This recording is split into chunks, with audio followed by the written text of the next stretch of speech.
Tap the bell icon after subscribing and turn on notifications and you'll never miss a video again. Thanks, guys. What's going on in that? The Black Hokage here, aka TBH. And to be honest, this video has been a long time coming. Many of you wanted me to share my thoughts on Shadow of War, and I talked about it briefly on the last Gaming Illuminaughty podcast, episode 65. There will be a link in the description box below if you want to check out the show. But I finally found some time to organize my thoughts for my own personal video. Let's talk about it. This ain't looking too good. I gotta evolve. Final form. Y'all didn't even see my maximum power. I am the Ranger. I will not be destroyed.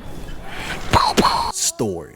Who reading the book? If the first thing you ask me is, do I need to play Shadow of Mordor in order to follow Shadow of War, I would say to you, yes and no. I mean, upon completion, I feel like I was still able to follow Shadow of War without playing the previous game, but at the same time, I feel like I have a greater appreciation for it because I did play the previous game. Shadow of War picks up right where the last game left off. Difference is, Talion has expanded his ambitions. He wants all the smoke this time around, so he sets out to rule all of Mordor. Along the way, you'll encounter several evil entities that want to block your shine and take your ring. I mean, things start off a little bit slow, but they really start to pick up in the second and third act, only to be disappointed by the fourth act, which we'll talk about later. Gameplay. Shadow of War is an improvement over the original game in every way if we're talking gameplay. Don't expect anything revolutionary here, but instead evolutionary. They're still using the Arkham style of combat, but now the parkour is far more fluid, and they've added this graceful double jump, which, by the way, doesn't get old. The skill tree in this game can be overwhelming when you first see it, but once you dive into it, you'll love it. Talion was a savage in the last game, but he is Super Saiyan Savage in this one. Not only did they up the gore in this game, but you can unlock so many cool abilities, from jumping over your enemies to freeze them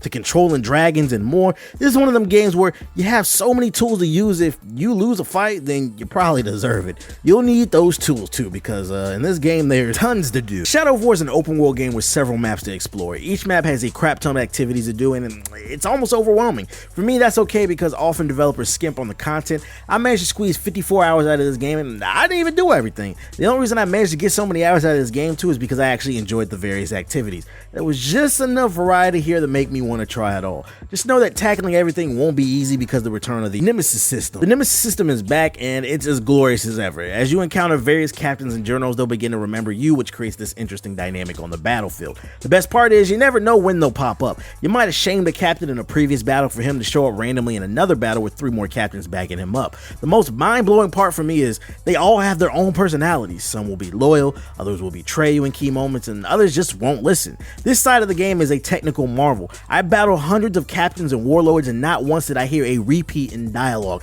I repeat, I battled hundreds of captains and warlords, and not once did I hear a repeat in dialogue. It makes your playthrough feel more personal, which leads to some hilarious conversations amongst you and your friends who also own the game.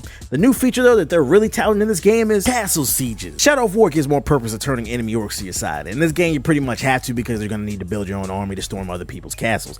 Castle sieges play out like a domination match in Call of Duty. You have to break through the castle's front entrance and capture the points. The problem is there will be warlords, there are soldiers, dogs, and dragons, and poison and fire and all different types of things guarding these points. When you're on offense, you can choose what type of soldiers and artillery you want to use to attack, and when you're on defense, you get to pick what type of defenses you want to set your castle up with. And this is all based off the captains that you recruit. Each has different special abilities. Castle sieges and defenses are the highlight of the game, in my opinion. The first few times you do it, it's a lot of fun.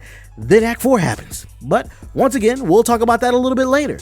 I have one more thing I want to praise before we get into that, and that's this game's optimization. Not only does this game visually look great, but it runs great as well. I played the PC version of this game, and I ran it on Ultra my entire 54-hour playthrough. It kept a steady 60 frames per second the entire time, whether I was playing by myself or streaming, which should be expected because, I mean, the last game was greatly optimized, but I feel like I need to say it again because you don't always see that in games these days, and, you know, you gotta praise them for that. Now, let's get into these negatives. Let's talk that dreaded Act 4. The fourth act in Shadow of War is hands down one of the worst acts in gaming history. I am not exaggerating. This shit is worse than Act 2 of Watch Dogs 1. So what makes it so bad? There were 3 things that stood out to me. First is the obvious. The story just completely halts, and the game turned into a tower defense game. There were 10 stages, and each had multiple castles that you had to defend. By the time you got to stage 10, you had defended over 20 plus castles, and each one got harder than the last. What makes this so terrible is Act 3 of this game was so fucking lit. I mean, there was a nice plot twist that ends with you having to do excessive tower defense missions in the very next act.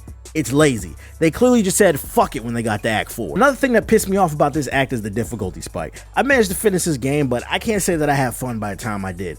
Talian's max level is 60, but they got you out here fighting level 65 warlords with no weaknesses. I literally had to poke one warlord to death with arrows because he had no weaknesses and kept adapting to my moves. It's this section of the game that's caused a lot of controversy.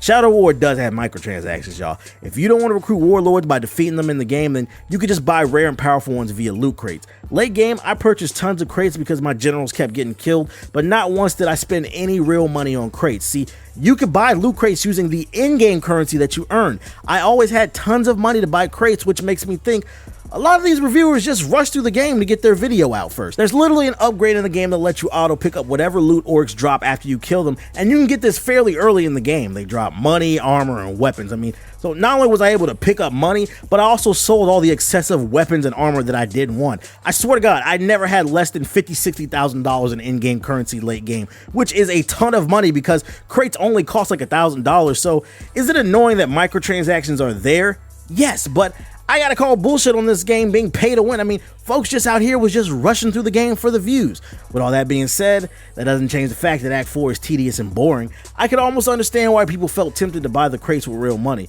but the reality is you should have paid attention to the skill tree and all this drama could have been avoided. Now, what I can't excuse is the glitches. This is an open world game, so you know what to expect with these type of games. Every once in a while I got caught on something or something goofy would happen, but nothing game breaking. I mean, the closest to game breaking that I encountered was a castle not fully loading, but once again, it didn't stop me from getting to my next mission. Now let's talk about the true ending. After completing 10 stages of castle defense missions, I can say that the ending wasn't worth it. You had to complete these stages in order to get to the true ending, and I can tell you right now, it was not worth the wait. I was actually mad. I mean, this shit was pointless, it was stupid, it was terrible. I'm gonna be real with you. If you choose to pick this game up, my best piece of advice I can give to you is just finish Act 3 and go watch the quote-unquote true ending on YouTube. Please don't torture yourself with Act 4. Just fucking watch it on YouTube, y'all. So here's a quick summary of my thoughts on Shadow War for those of you who aren't paying attention. On the positive side of things, the game looks great, it's optimized, there's a decent story here, the combat has improved, there's a large skill tree, the Nemesis system is even crazier, the castle battles are cool, and there's tons of content.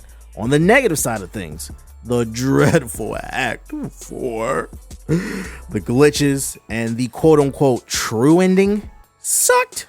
Look, at first glance you might see 8 positives and 3 negatives, but don't let that fool you. I'm sorry, but I am not exaggerating when I say Act 4 in this game is one of the worst things that I have ever played. You have been warned.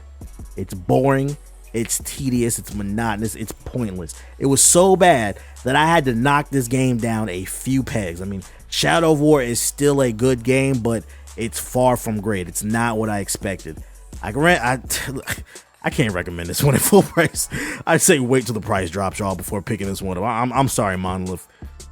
Y'all fucked up. Hey, thanks for watching the video. Hopefully you enjoyed it. If so, then consider hitting the like button, leaving a comment, and subscribing if you're new. If not, then consider pledging to my Patreon. That's patreon.com/GIupdates. I have a bunch of different rewards in line for those who choose to financially support me. Once again, that is patreon.com/GIupdates. There will be a link in the description box below. That's also the place where you'll find a link to my second channel that you can subscribe to for more content. That's youtube.com/GIupdates. There will be a link in the description box below to that channel as well. Let it bless you.